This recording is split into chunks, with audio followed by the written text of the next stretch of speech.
ഇന്ന് നമുക്ക് ഈസി ആയിട്ടും നല്ല ടേസ്റ്റി ആയിട്ടുള്ളൊരു ഈവനിങ് റെസിപ്പി തയ്യാറാക്കിയാലോ. നമുക്ക് സ്കൂൾ വിട്ട് വരുന്ന കുട്ടികൾക്കൊക്കെ കൊടുക്കാൻ പറ്റുന്ന ഒരു അടിപൊളിയായിട്ടുള്ളൊരു 4 മണി പലഹാരമാണ് തയ്യാറാക്കിയിരിക്കുന്നത്. അപ്പോൾ എങ്ങനെ തയ്യാറാക്കിയിരിക്കുന്നത് എന്നുള്ളത് നോക്കിയാലോ. അതിന് വേണ്ടിയിട്ട് ഞാനിതാ 1 കപ്പ് റവ എടുത്തിട്ടുണ്ട്. വറുത്തതാണെങ്കിലും വറുക്കാത്തതാണെങ്കിലും കുഴപ്പമൊന്നുമില്ല കേട്ടോ. പിന്നെ ആ കപ്പിൽ തന്നെ 1/2 കപ്പ് മൈദപ്പൊടി ഇട്ട് കൊടുക്കുന്നുണ്ട്. മൈദപ്പൊടിക്ക് പകരം നിങ്ങൾക്ക് വേണമെങ്കിൽ ഗോതമ്പ് പൊടി എടുത്ത് കൊടുക്കാം. ഈ ഒരളവിന് എടുത്താൽ മതിയാവും. പിന്നെ ഒരു 1/4 കപ്പ് പഞ്ചസാരയാണ് ഇട്ട് കൊടുക്കുന്നത്.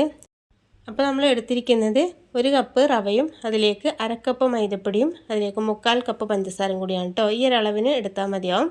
അപ്പോൾ സെറ്റായിട്ട് പെർഫെക്റ്റായിട്ട് നമുക്ക് കിട്ടിക്കോളും. ഈ ഒരളവിന് മാത്രം എടുക്കുക കേട്ടോ. നമ്മൾ ഏത് ഗ്ലാസ്സിനാണോ അല്ലെങ്കിൽ കപ്പിനാണോ എടുക്കുന്നത് അതിനനുസരിച്ചിട്ട് നമുക്ക് ഈ ഒരളവിന് ചേർത്ത് കൊടുത്താൽ മതിയാവും. പിന്നെ കുറച്ച് ഏലക്കായ പൊടിച്ചത് കൂടി ചേർത്ത് കൊടുക്കുന്നുണ്ട്. പിന്നെ മധുരം ഒന്ന് ബാലൻസ് ചെയ്യാൻ വേണ്ടിയിട്ട് ഒരു പിഞ്ച് ഉപ്പ് കൂടി ചേർത്ത് കൊടുക്കാം. ഇനി അതിലേക്ക് ഒരു 1/4 ടീസ്പൂണ് ബേക്കിംഗ് സോഡ ഇട്ട് കൊടുക്കുന്നുണ്ട്. അപ്പക്കാരുണ്ടല്ലോ അത് ചേർത്ത് കൊടുക്കുന്നുണ്ട്.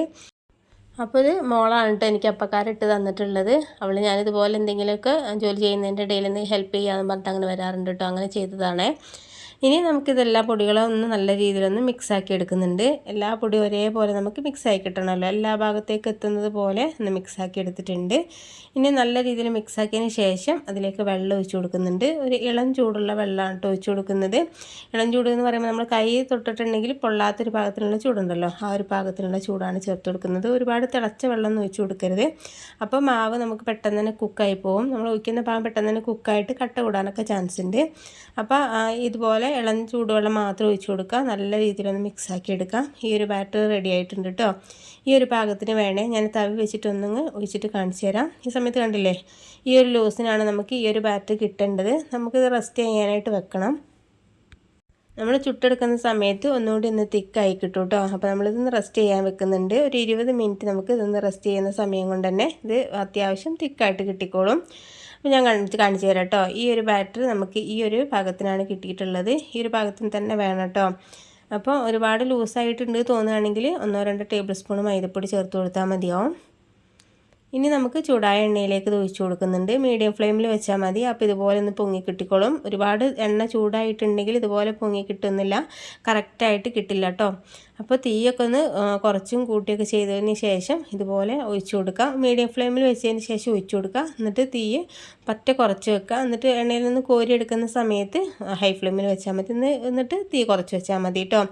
ബാറ്റർ ഒഴിക്കുന്ന സമയത്ത് തീ പ്രത്യേകം ശ്രദ്ധിക്കണേ. മീഡിയം ടു ലോ ഫ്ലെയിമിൽ വെച്ചതിന് ശേഷം മാത്രം ഒഴിച്ച് കൊടുക്കാൻ പാടുള്ളൂ. എന്നാലാണ് ഇതുപോലെ നല്ല രീതിയിലും പൊങ്ങി കിട്ടുള്ളൂ. നമ്മൾ നെയ്യപ്പൊക്കെ പൊങ്ങി കിട്ടില്ലേ, അതുപോലെ തന്നെ ആയി കിട്ടിയിട്ടുണ്ട്. തിരിച്ച് മറിച്ചിട്ട് കൊടുത്തിട്ട് ഒരു ഗോൾഡൻ ബ്രൗൺ കളർ ആവുന്ന വരെ ഒന്ന് കുക്ക് ചെയ്തെടുക്കാം. അപ്പോൾ ഇതാ നല്ല രീതിയിൽ കളറൊക്കെ മാറി കിട്ടിയിട്ടുണ്ട്. ഇനി എണ്ണയിൽ നിന്ന് കോരിയെടുക്കാം കേട്ടോ. കണ്ടില്ലേ, കാണുമ്പോൾ തന്നെ നമുക്ക് നല്ല ഓട്ടയൊക്കെ ആയിട്ട് വന്നിട്ടുണ്ട്. അതുപോലെ തന്നെയാണ് നമ്മൾ ഇതൊന്ന് കട്ട് ചെയ്തിട്ട് കാണിച്ചു തരാം കേട്ടോ. കൈ കൊണ്ടൊന്ന് പിച്ചെടുക്കുന്ന സമയത്ത് നമുക്ക് കാണിച്ചു തരാം. അപ്പോൾ ഇതുപോലെ തന്നെ ഞാൻ ബാക്കിയുള്ളത് ചുട്ടെടുക്കുന്നുണ്ട്. അപ്പോൾ ഞാൻ പറഞ്ഞല്ലോ, നമ്മൾ ഒഴിച്ചെടുക്കുന്ന സമയത്ത് തീ കുറച്ച് വെക്കുക. എന്നിട്ട് എണ്ണയിൽ നിന്ന് കോരിയെടുക്കുന്ന സമയത്ത് ഹൈ ഫ്ലെയിമിൽ വെക്കുകയാണെങ്കിൽ ഒട്ടും തന്നെ എണ്ണ ഒന്നും കുടിക്കുന്ന ഒരു പ്രശ്നം വരില്ല. അപ്പോൾ ഞാനിത് എല്ലാം ഒന്ന് ചുട്ടെടുത്തിട്ടുണ്ട്. പുറം ഭാഗം അത്യാവശ്യം ക്രിസ്പി ആയിട്ടുണ്ടാവും. ഒരുപാട് ഹാർഡായിട്ടൊന്നും ഉണ്ടാവില്ല. പിന്നെ ഒന്ന് കട്ട് ചെയ്യുന്ന സമയത്ത് ഞാൻ കാണിച്ചു തരാം കേട്ടോ. ഉൾഭാഗം കണ്ടില്ലേ, നല്ല സോഫ്റ്റാണ്. നമ്മൾ നെയ്യപ്പൊക്കെ കഴിക്കുന്ന സമയത്ത് എങ്ങനെ ഉണ്ടാവുക, നമുക്ക് ഈ ഒരു നെയ്യപ്പത്തിൻ്റെ ഉള്ളിൽ ഉള്ളത് നമുക്കറിയാലോ. ആ ഒരു പാകത്തിന് തന്നെ ആ ഒരു രൂപത്തിലാണ് നമുക്ക് ഈ ഒരു സ്നാക്സ് കിട്ടിയിട്ടുണ്ടാവുക. ഈ ഒരു സ്നാക്സ് എന്ന് പറയുന്നത് ഒരുപാട് മധുരം ഉണ്ടാവില്ല, പക്ഷേ എന്നാലും നല്ല ടേസ്റ്റി ആയിട്ടുള്ളൊരു സ്നാക്സ് തന്നെയാണിത്. ഒരു അടിപൊളിയായിട്ടുള്ളൊരു പലഹാരം തന്നെയാണ് കേട്ടോ. ഇതൊന്ന് ട്രൈ ചെയ്ത് നോക്കുന്ന സമയത്ത് നിങ്ങൾ ഫീഡ്ബാക്ക് അറിയിക്കാനും പിന്നെ ഫാമിലി ഫ്രണ്ട്സിനൊക്കെ ഒന്ന് ഷെയർ ചെയ്യാനും മറക്കരുത്. വീഡിയോ നിങ്ങൾക്ക് ഇഷ്ടപ്പെട്ടിട്ടുണ്ട് എന്നുണ്ടെങ്കിൽ ലൈക്ക് ചെയ്യാനും സബ്സ്ക്രൈബ് ചെയ്യാതെ കാണുന്നവരുണ്ടെങ്കിൽ ഒന്ന് സബ്സ്ക്രൈബ് ചെയ്ത് സപ്പോർട്ട് ചെയ്യുകയും ചെയ്യണേ. അപ്പോൾ നമുക്കിനി പുതിയൊരു വീഡിയോയുമായിട്ട് വീണ്ടും കാണാം. Okay, thank